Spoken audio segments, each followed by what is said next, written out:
As palavras foram deixadas para que verdades fossem comprovadas. E escritos antigos, eles foram deixados pelos seres humanos. Textos muito antigos foram deixados para que a gente pudesse observar as coisas, tanto do passado quanto do presente, e também já prevendo coisas que viriam a acontecer no futuro. E hoje nós vamos falar a respeito de um texto, que ele foi escrito há mais de 2.700 anos atrás. Mais de 2.700 anos. Pastor, onde é que está um texto tão antigo assim? Na sua mão, Isaías capítulo 53. A partir do versículo 1.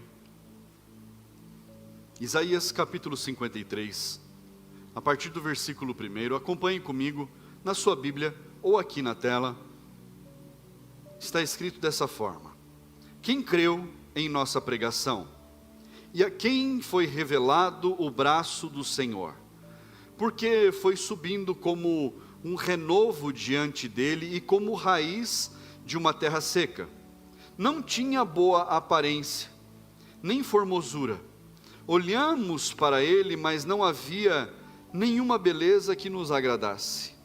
Era desprezado e o mais rejeitado entre os homens, homem de dores e que sabe o que é padecer. E como um de quem os homens escondem o rosto, era desprezado e dele não fizemos caso. Certamente ele tomou sobre si as nossas enfermidades e as nossas dores, levou sobre si. E nós o considerávamos como aflito, ferido de Deus e oprimido. Mas ele foi traspassado por causa das nossas transgressões, e esmagado por causa das nossas iniquidades. O castigo que nos traz a paz estava sobre ele, e pelas suas feridas fomos sarados. Senhor, tua é a palavra, Senhor, teu é o reino, tua é a glória. Senhor, fala conosco, meu Deus, de uma forma especial nesta manhã, para que possamos, meu Deus, alcançar tudo aquilo que o Senhor conquistou para nós, meu Deus. Em nome de Jesus, Senhor, mais uma vez, fala com estes que estão aqui, com aqueles que estão em casa, em nome de Jesus, amém. Assente-se no seu lugar, aleluia. Nós lemos um texto, irmãos, sobre promessas que foram deixadas para um povo que ainda viria a existir. Promessas que foram escritas para que alguém em algum momento observasse essas promessas e identificasse algumas coisas que ali estavam descritas, para que nós pudéssemos observar sinais, e também povos que já viveram há mais de 2000 anos, pudessem observar esses sinais e poder seguir os rastros do Messias, poder identificar o Messias, o nosso Senhor e Salvador. Então Isaías, há mais de 2000 anos, há mais de 2700 anos, ele, inspirado por Deus, inspirado pelo Espírito Santo de Deus, ele escreve esse texto que é simplesmente a descrição de Jesus Cristo, que veio a nascer 700 anos depois. A descrição perfeita a respeito do que viria a acontecer com o Messias. Irmãos, são fatos de textos tão antigos que nós carregamos hoje nas nossas mãos e nos nossos celulares. Hoje tem Bíblia até no celular, então fica fácil, não tem impossibilidade de nenhuma pessoa ter uma Bíblia em sua casa ou ter a leitura bíblica. Hoje está fácil para todo mundo, irmãos, e é tão fácil que a gente consegue comprar uma Bíblia hoje pelo preço de um Uber, né? Acho que no Uber deve custar, sei lá, R$10, não sei, R$15. Tem Bíblia mais barata do que isso, tem Bíblia de R$8. Então hoje a palavra de Deus, ela é muito acessível, e nós podemos carregar textos milenares nas nossas mãos. Olha Que facilidade! Mas, voltando ao texto, diz assim num determinado momento: não tinha boa aparência, nem formosura. Em outras versões fala assim: não havia beleza que nos agradasse. Então as pessoas ali poderiam identificar o Cristo, mas sem algo especial, sem um atrativo. E hoje, irmãos, nós vemos tantas igrejas que elas precisam de atrativos para poder mostrar Jesus, mas acabam esquecendo de mostrar o Cristo. Elas têm tantos atrativos, tantas belezas, tantas coisas que trazem os olhares para elas, que levam os olhares para elas, mas que acabam esquecendo de apresentar a verdade, acabam deixando de lado o Jesus Cristo, e apresentam apenas os atrativos. Mas olha como esse texto é rico, fala que não havia nele beleza, formosura, não havia nele nada que agradasse. Então Jesus, ele não viria, a partir desse texto, Jesus não viria para agradar, para entreter, para trazer diversão, para trazer prazer a nós. Não seriam coisas que para deixar a gente alegre, feliz. Como é bom ir naquele lugar, porque lá tem tanta coisa bacana, tanta coisa legal, serve lanchinho. A gente tem um monte dessas coisas, irmãos, mas só que nós precisamos apresentar Jesus. E as coisas que são colocadas dentro da igreja, apesar de nós estarmos num templo lindo, bem estruturado, bem organizado, limpo, todas as questões fazem parte da casa de Deus, mas isso não é atrativo para poder colocar pessoas dentro da igreja e deixá-las ali enganadas durante uma vida. Não, são apenas coisas que fazem parte da nossa vida, como na nossa casa. A gente limpa a nossa casa, a gente organiza, a gente adorna, deixa bonita, a gente quer ter coisas boas dentro da nossa casa. Então eu tenho certeza que você aprendeu dessa forma também. Na sua casa também deve ter do melhor. Na casa de Deus precisa ter do melhor e do mais bonito, do mais cheiroso. Tem que ser assim. Mas isso não é atrativo, isso não é para engabelar, para enganar ninguém.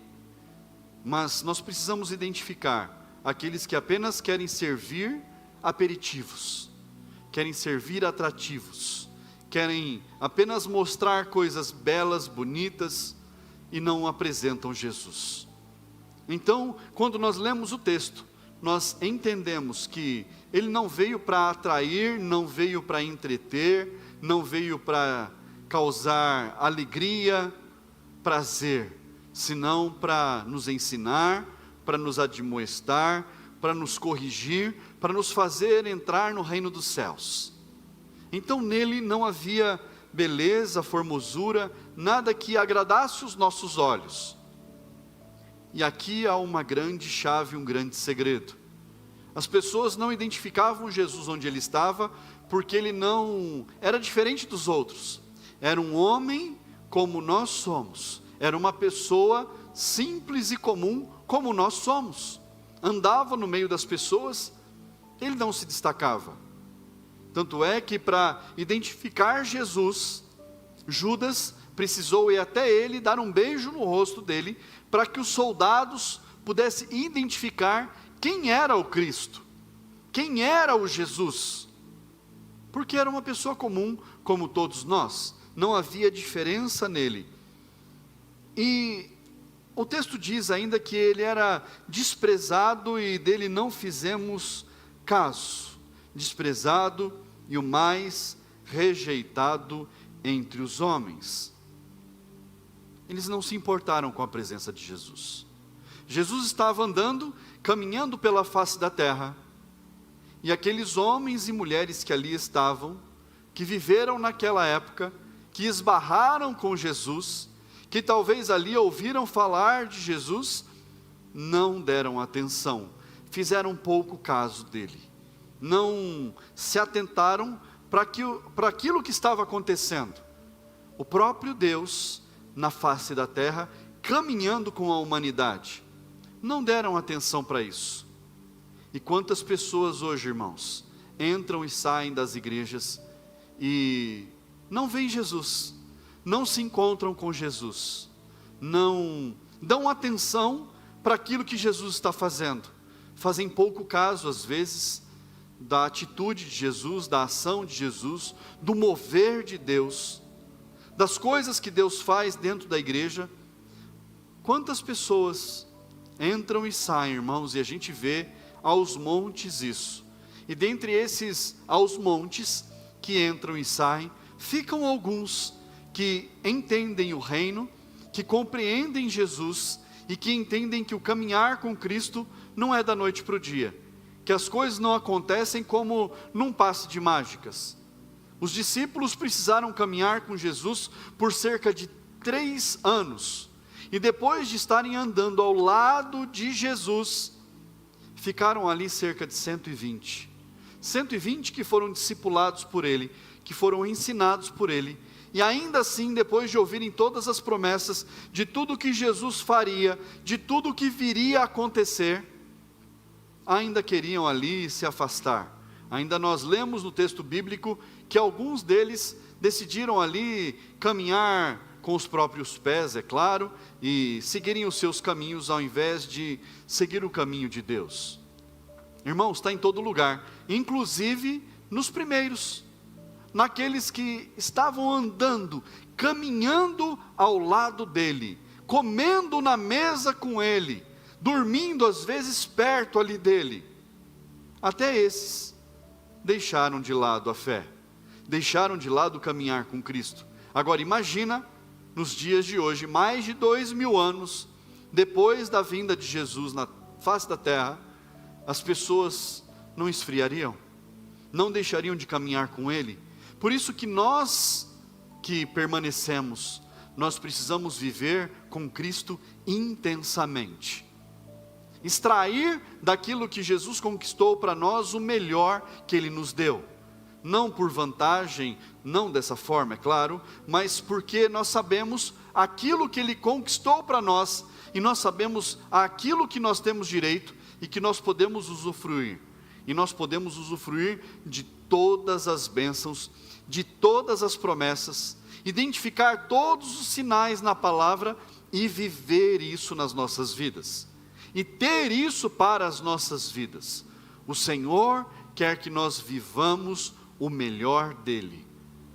Fala para quem está do seu lado: o Senhor quer que nós venhamos a desfrutar do melhor dEle.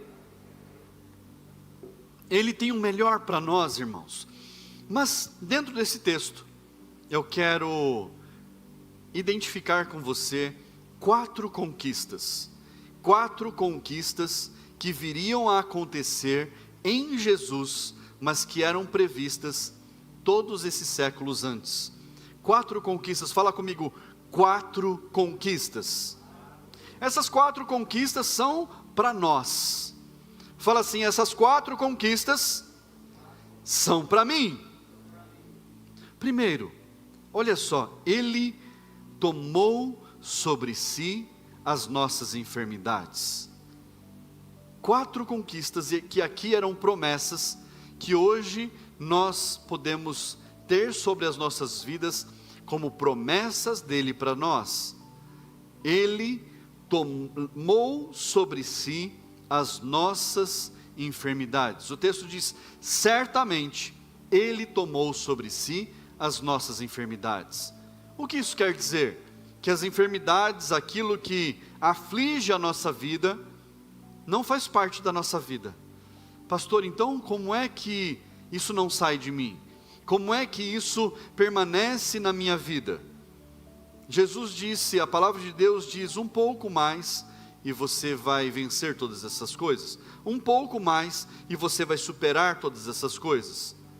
Quantas pessoas, irmãos, às vezes precisam de um tranco na vida, um empurrão para dar uma despertada, para acordar, para compreender as coisas de Deus. E não precisava de nada disso.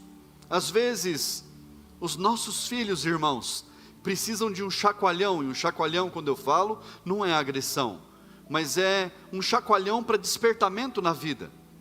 Quantas vezes nós precisamos de um chacoalhão para despertar, para acordar para a realidade?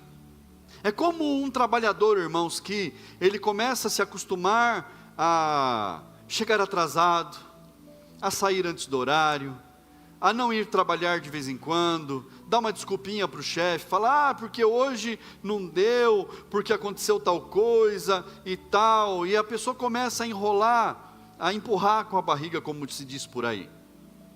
Só que o resultado vem, irmãos, no fim do mês, quando vai fechar o mês lá, as faltas estão apontadas, às vezes os atrasos ficam lá apontados, e aí vem a grande surpresa, e não é um aumento no final do mês, são os descontos que caem na folha de pagamento, e às vezes isso atrapalha, às vezes não, com certeza vai atrapalhar a vida da pessoa. É ou não é, irmãos? Então quando vem o tranco, vem o chacoalhão do desconto, aí talvez a pessoa acorde para a vida, e ela começa a chegar ali 10, 15 minutos antes do horário, ela espera dar o horário para ela poder sair do trabalho, ela acorda para a vida, e ela vai trabalhar todos os dias, e ela deixa de faltar, deixa de dar desculpas, porque se ela continuar dessa forma, vai vir um desconto todo mês, e aí a vida é prejudicada, a casa é prejudicada, só tem prejuízo. É assim ou não é, irmãos? Então a gente aprende ou não aprende? Graças a Deus que a gente aprende, porque a vida dá uns trancos na gente, que não são fáceis. A vida nos bate às vezes, e é para a gente despertar. A palavra de Deus diz que Deus não permite que sobre nós venha tentação, dificuldade, que nós não sejamos capazes de suportar, que nós não sejamos capazes de superar e de vencer, mas não é na força do nosso braço, é ligados a Ele. Nós somos capazes de vencer e passar por todas as situações, se nós estivermos conectados com Cristo. Fala comigo assim: eu preciso estar ligado nele. Nós precisamos estar ligados em Cristo. E o texto continua e diz assim: levou sobre si as nossas dores. Então, ele tomou para si as nossas doenças, e ele levou sobre si as nossas dores. Pastor, por que eu sinto dor? Porque não era para estar em você, era para estar já nos ombros de Cristo, porque a palavra diz que ele levou sobre si as nossas dores. Então quando isso acontece, quando isso cessa, Deus sabe o momento. Eu não posso te prometer nada além do que está na palavra, mas Deus sabe o momento, Deus sabe a hora. E sabe, irmãos, às vezes Deus deixa marcas em nós. Um dia Jacó, ele teve um encontro com Deus, e naquele encontro com Deus, a palavra diz que o anjo de Deus, quando nós lemos anjo de Deus se apresentando a homens, é o próprio Deus encarnado, o próprio Deus se apresentando aos homens, e fala que o anjo de Deus tocou na junta da coxa, e Jacó ficou manco para o resto da vida, ele ficou mancando. Então ali ficou uma marca de um encontro que Deus teve com Jacó. Às vezes essa marca fica nas nossas vidas, irmãos. Sabe por quê? Para nós nos lembrarmos, para nós não esquecermos aquilo que Deus tem para nós, aquele encontro que nós tivemos com Deus, para que nós possamos continuar firmes, caminhando com Ele. Porque às vezes se a marca não ficar, irmãos, a gente se esquece. Se a marca não ficar na nossa vida, a gente pode vacilar de novo. E às vezes, irmãos, as marcas são para que a gente olhe no espelho e fale assim: eu não quero deixar essa marca de lado nunca na minha vida, porque o dia que eu fui marcado, foi o dia que eu despertei para estar de volta na presença de Deus. O dia que eu fui marcado, foi que Deus me acordou para a vida. O dia que eu fui marcado, é porque eu entendi que Ele não havia se esquecido de mim, que é para eu continuar caminhando com Ele. As marcas ficam na nossa vida, irmãos. Ficam ou não ficam? Ficam na nossa vida, mas elas não causam em nós a perdição. Elas provocam em nós a redenção, o encontrarmos Cristo, o nos renovarmos na presença dEle. Então nós lemos duas coisas: Ele tomou sobre si as nossas doenças, e Ele levou sobre si as nossas dores. Duas conquistas que eram previstas aqui por Isaías. Além disso, o texto diz que Ele foi traspassado pelas nossas transgressões. A lança que entrou nele, que feriu Ele, foi pelos nossos pecados. Compreenda que tudo aquilo que Jesus sofreu até a morte dele, foi para que nós pudéssemos ter vida. Porque o pecado gera morte. Quando nós pecamos, nós atraímos a morte. Morte do quê? Morte das nossas vidas, morte dos nossos, da nossa casa, morte de alguma coisa. Porque a palavra de Deus diz que quando há pecado, precisa algo morrer. Então, se há pecado, precisa haver morte. Meu Deus! E nós pecamos todos os dias. E a cada vez que nós pecamos, cada vez que nós transgredimos a palavra de Deus, cada vez que nós falhamos, algo morre. Então algo precisa morrer dentro de mim. Precisa morrer a vontade de pecar, precisa morrer a vontade de transgredir, precisa morrer a vontade de fazer as coisas que são contrárias à palavra de Deus. Mas Ele foi transpassado, a lança entrou nele para que Ele tirasse de nós todos os pecados. Pastor, então, como é que eu continuo pecando? Nós pecamos porque nós somos pecadores. Só houve um que não pecou, que foi Jesus, o Cristo, o Salvador. Ele foi sem pecado. Então, o que acontece? Paulo, um dia, ele falando com Deus, e ele lembrava a Deus que ele pedia algo que fosse tirado dele, porque para ele era como um espinho na carne.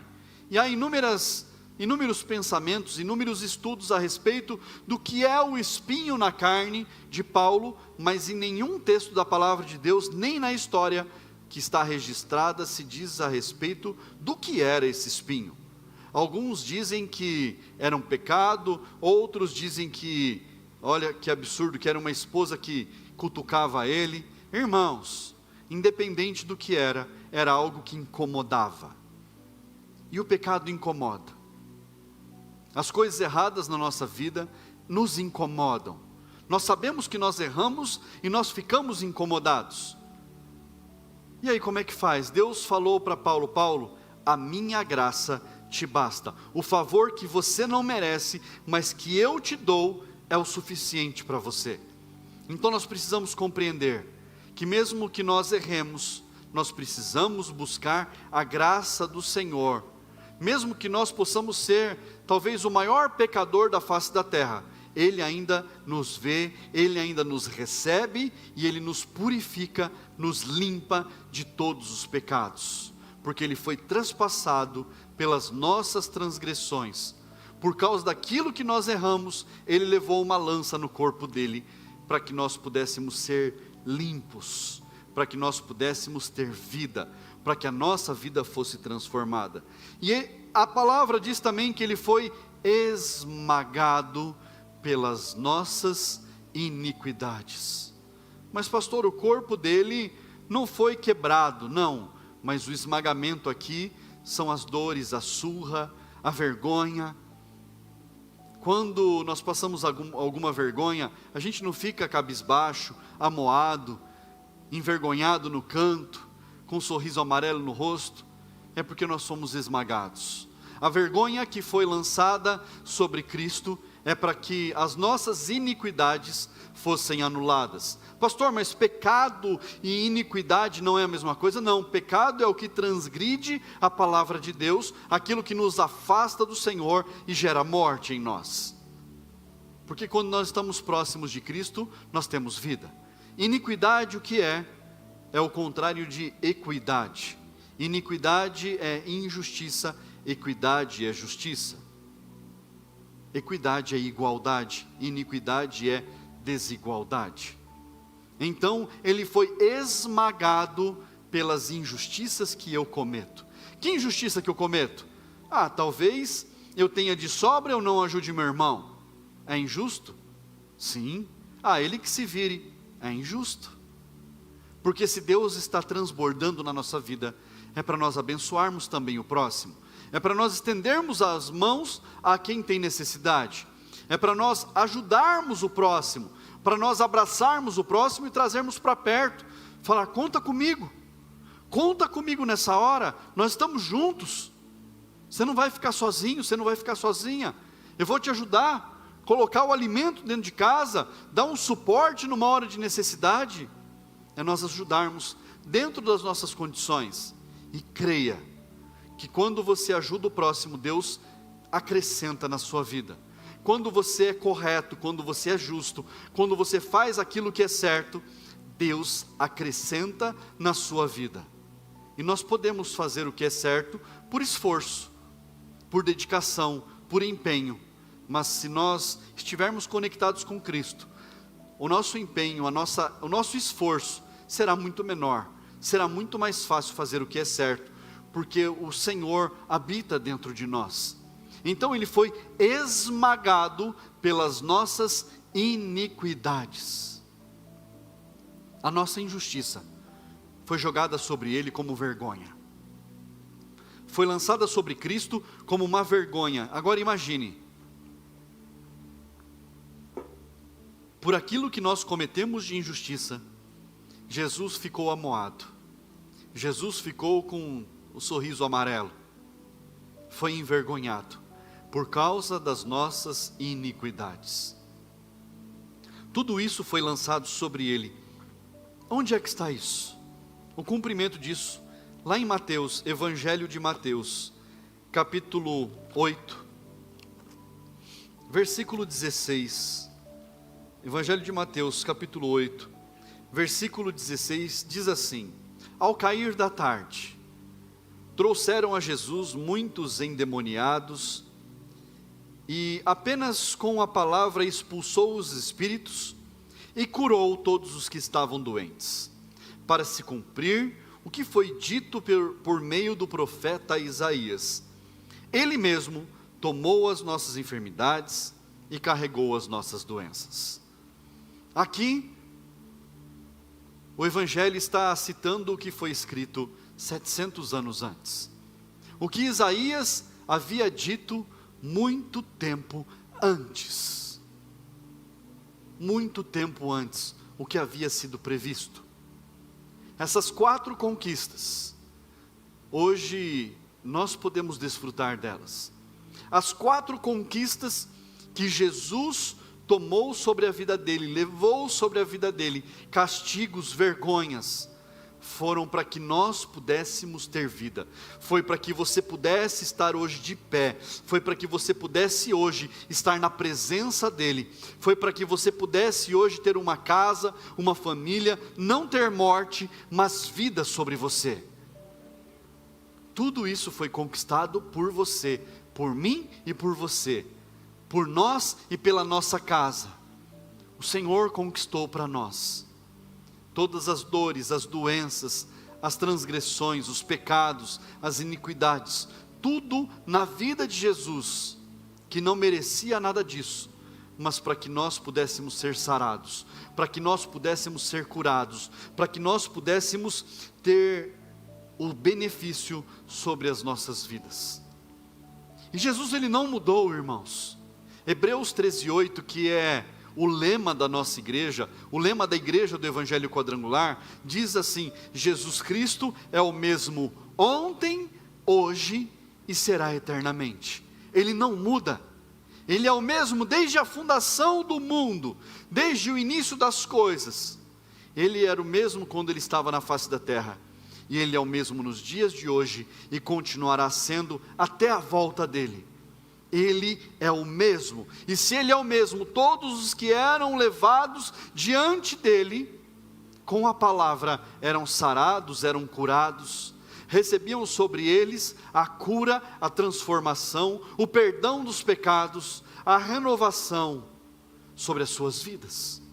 Todos os que são levados a Cristo podem e devem ter o desfrute desses benefícios. Ele não mudou. Fala para quem está do seu lado, fala assim: Ele continua o mesmo. E Ele faz infinitamente mais, irmãos, do que nós podemos pedir.